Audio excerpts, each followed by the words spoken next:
Hey guys, so today we are going to start talking about using our kind of information that we looked at last week about slope and all of that. We're going to apply it to finding an equation of a line. So we did this in Algebra 1, but this is definitely just a little bit of a review, a refresher of what it takes to find an equation of a line. So when you find an equation of a line, you have to know two things, okay? So you have to know a point that's on the line, okay?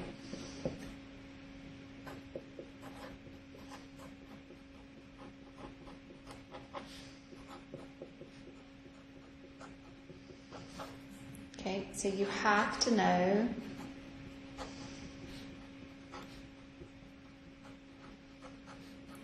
point that is on the line. Okay? Then you have to know slope.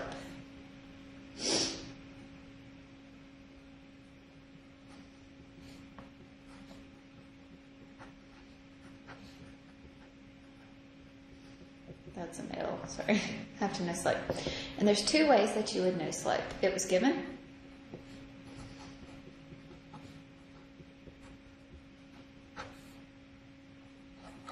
Or they gave you two ordered pairs. So if they gave you two ordered pairs, then you would be able to find slope by finding y2 minus y1 all over x2 minus x1. Okay? So either you know it, they gave it to you in the problem, or you know two ordered pairs. Okay? So after you know those two things, those are the two things that you have to know to find an equation of a line. Then you use our point slope formula. It's y minus y1 equals m times x minus x1. Okay? This formula will not go away. So point slope formula. Okay, y minus y1 is equal to m times x minus x1. Okay, so let's look at some examples of this. Find an equation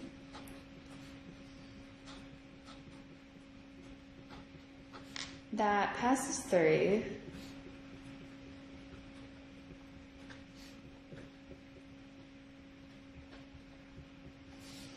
-1, 7 with a slope of -4.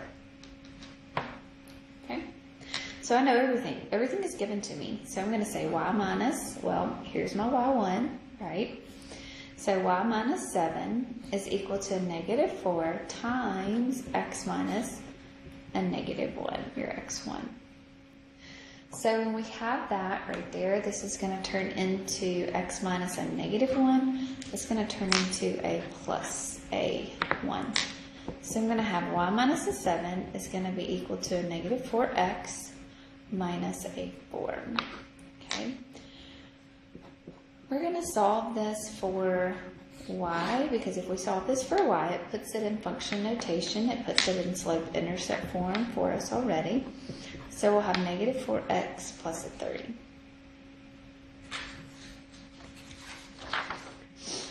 Okay, so let's find an equation of a line now that passes through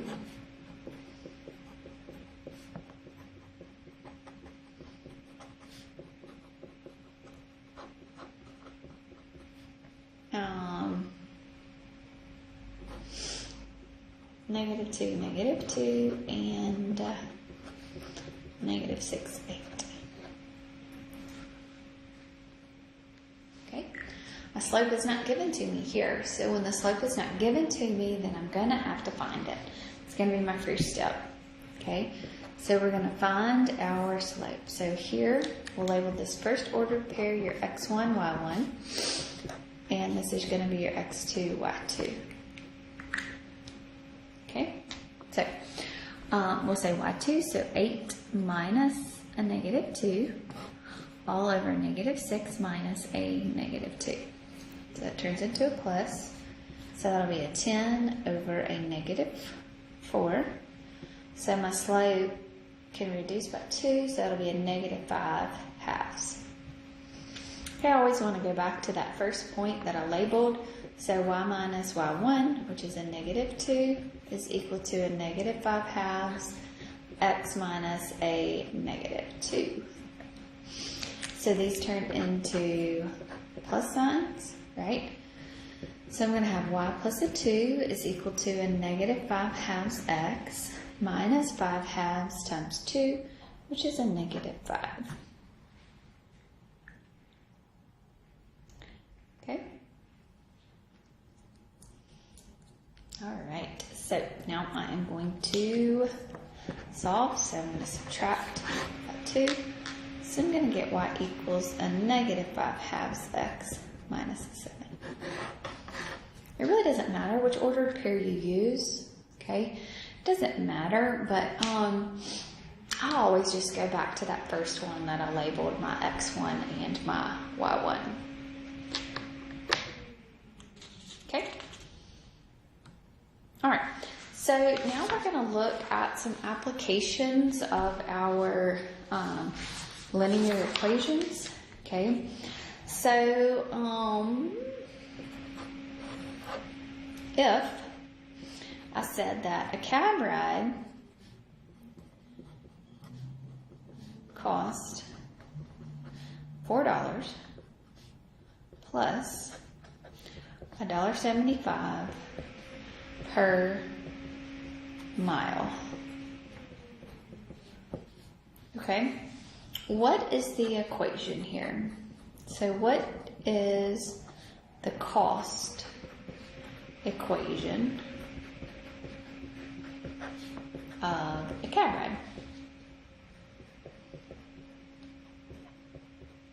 No matter how many miles you go, what is the cost equation for a cab ride?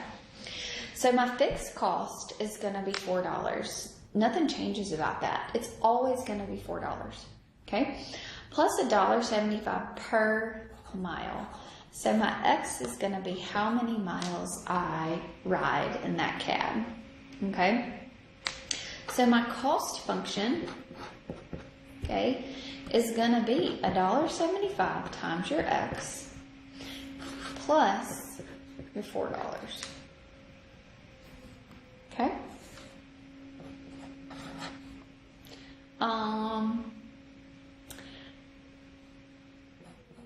If John's destination is 17 miles away and he has $30, will he make it? Or is he going to be on the side of the road somewhere? Is he going to be on the side of the road, or will he make it if he's got 17 miles to go?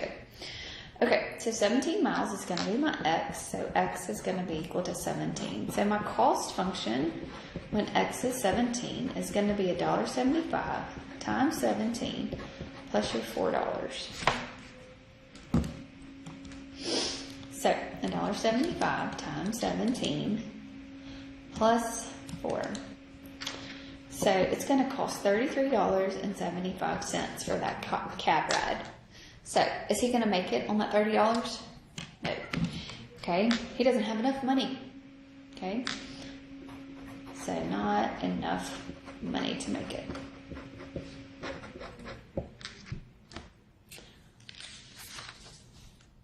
Okay.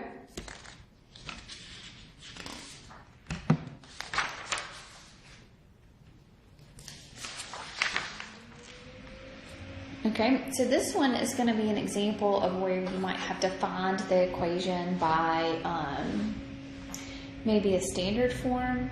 Okay, maybe you have a point, maybe you have something. Okay, so Josh bought 3 bags of potting soil.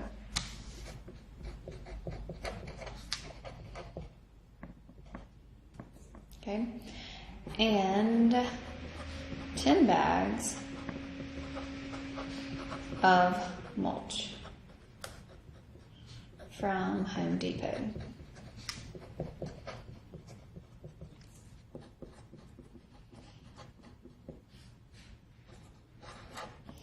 Okay, so write an equation of the total cost.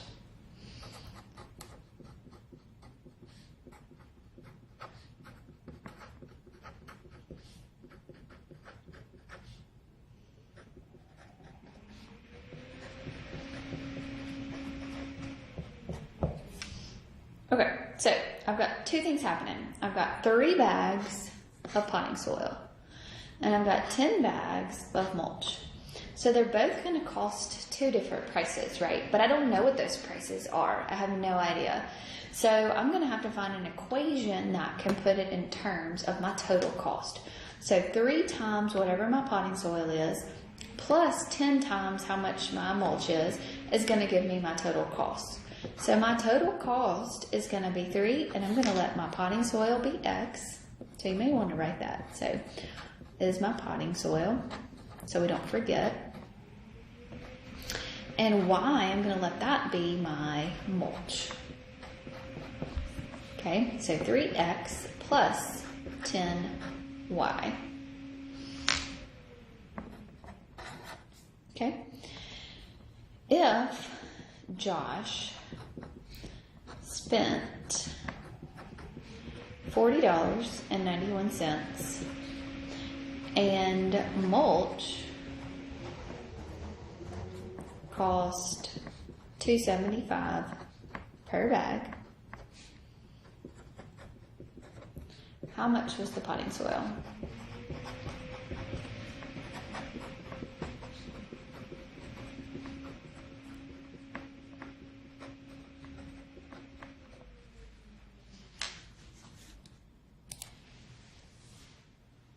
Okay, so my total cost, so T is going to be equal to $40.91, and my mulch, so I let my mulch be Y, so Y is going to be $2.75.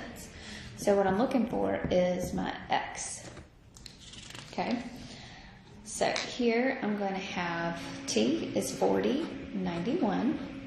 It's going to be equal to 3X plus 10 times $2.75. Okay, so that's $40.91 equals 3X plus $27.50. So now I need to solve this equation for X. So I'm going to subtract $27.50. Okay, so $40.91 minus $27.50 is $13.41, and then divide both sides by 3. So X is going to be equal to $4.47. So my potting soil is $4.40 per bag. So potting soil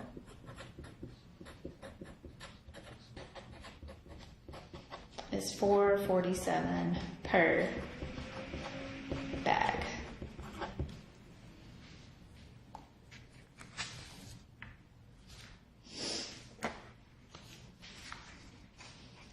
Okay.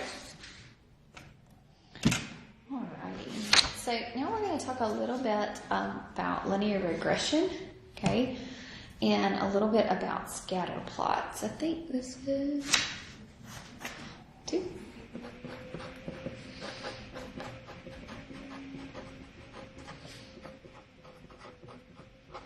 Okay, so scatter plots is a relationship.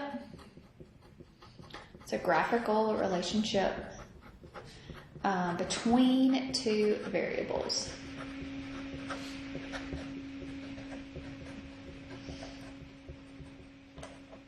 Okay, and determining the relationship that may be happening. Okay, we'll call it X and Y. Okay, our relationship. So a scatter plot is something that looks like this, maybe. Okay?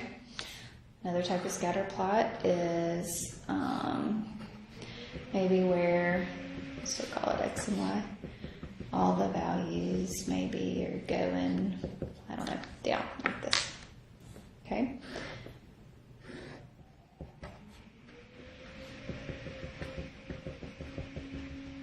Okay. And then something like that. Okay? So we've got three different things that could possibly happen. So a relationship between two variables. So there's either going to be either a positive relationship between the two variables. That means as one increases, the other one is also going to increase. Okay? Positive relationship. As one increases, the other one is going to be increasing. Okay? A negative relationship would be as one increases, the other one is going to decrease. Doesn't matter which one happens that way. But as one is increasing, the other one would be decreasing. No relationship means that there's nothing that we can determine from what the graph looks like, which is going to be this one down here. So this one has no relationship. Nothing is going on right here. Okay? I can't put any straight line. I can't draw any straight line. Okay? Right here, if I was kind of to draw a straight line through the middle of the graph, it's going to have a positive slope. So this means this is going to have a positive correlation.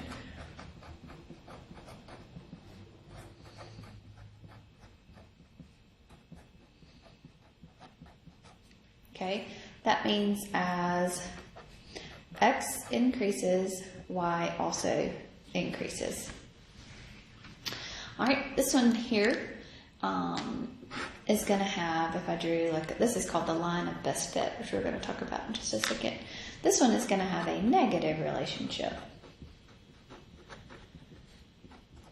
Or, sorry, negative correlation. Okay, so as X increases, Y is going to decrease. So there's a negative correlation. So as more shirts that you make, your profit starts going down. So that's what X and Y relationships mean. Okay? All right. So, in a line of best fit, it's positive and negative correlation. So just kind of what I drew. We write it as a prediction model. So line of best fit is a prediction where we can predict the values if it continues in that pattern. Okay, so line of best fit is a prediction of what is happening. Okay, all right. So you can look at your calculator. Okay, so let's do this. Hold on. I'm going to put a table up here so that we can have an example of line of best fit and linear regression. So make sure that you get your calculator out right now because we're going to put some table values in there. Okay, so at 0, we're going to have at 85. At 4, we're going to be at 82. At 7, we're going to be at 81. At 10, we're going to be at 79. And at 12, we're going to be at 77. And at 15, we're going to be at 76. Okay. So here is our data that we're going to look at. Okay, so in your calculator, you are going to go to Stat here. You are going to hit Enter because you're going to edit. And here you're going to insert your X values in line 1. You're going to insert your Y values in line 2. So your X values and your Y values here. So I'm going to try to delete what is in here.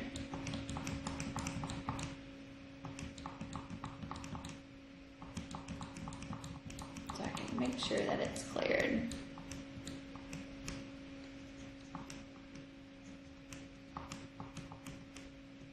Okay, so just hit delete.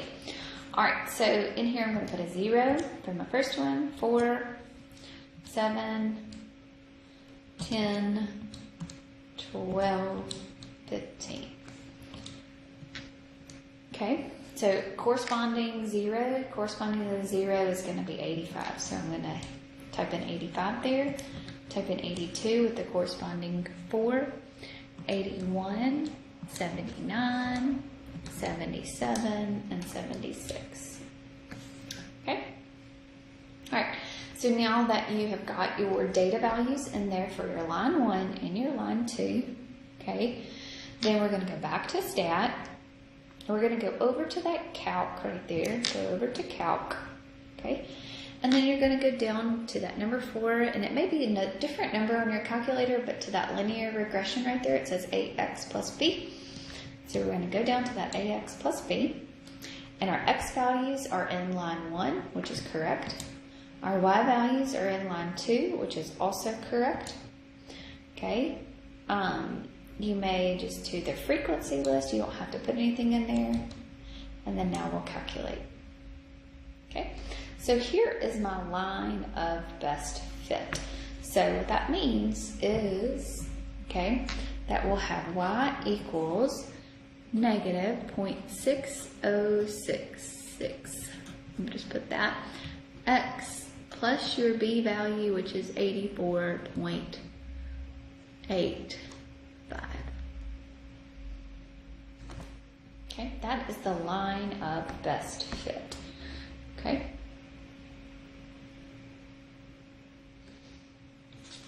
All right. Okay, let's do another one here. Okay, so I'm going to put some data values up here. Okay, so this question is going to represent the highest paid player, the year that the highest paid player, maybe like a Major League Baseball player or football player or something like that.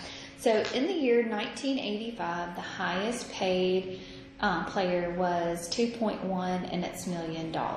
Okay, 1991 it was 3.8, 1993 was 6.2, 1996 was 9.3, 1998 was 14.9, in 2001 it was 22. Wow. Okay, so I want to find the regression equation. So I'm going to use my calculator again. So I'm going to go back to stat and I'm going to type in edit. I'm going to click on edit, I guess. I'm sorry. I'm going to delete what's out of there in both of those. So just click on delete right there. Okay. So I'm going to go back to line 1, and in line 1 I'm going to type in the year.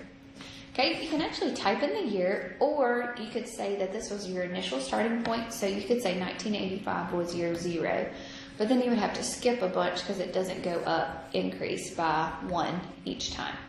So you would have to find those years just differently, right? So if you said that 1985 was year 0, then 1991 would be year 6. Okay, so you could do it like that, or we're just going to put in the 1985, the actual year. So 1985, okay, 1991, 1993, 1996, 1998, 2001.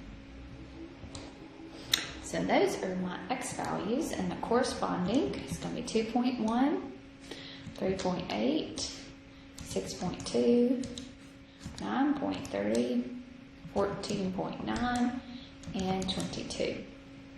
Okay, so you got your data values in there. So now you're going to go back and click on stat, go over to calc, go down to linear regression, enter.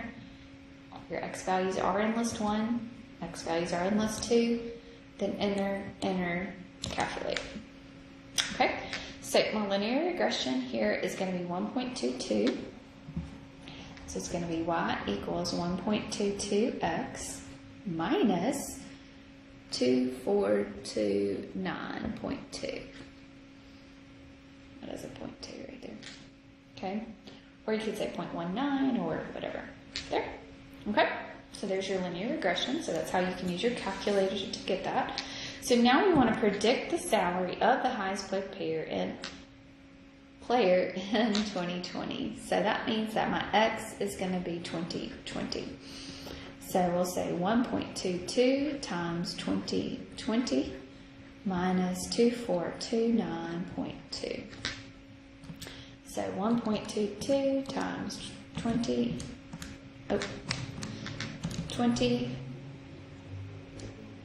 minus 2429.2. So that is going to be $35.2 million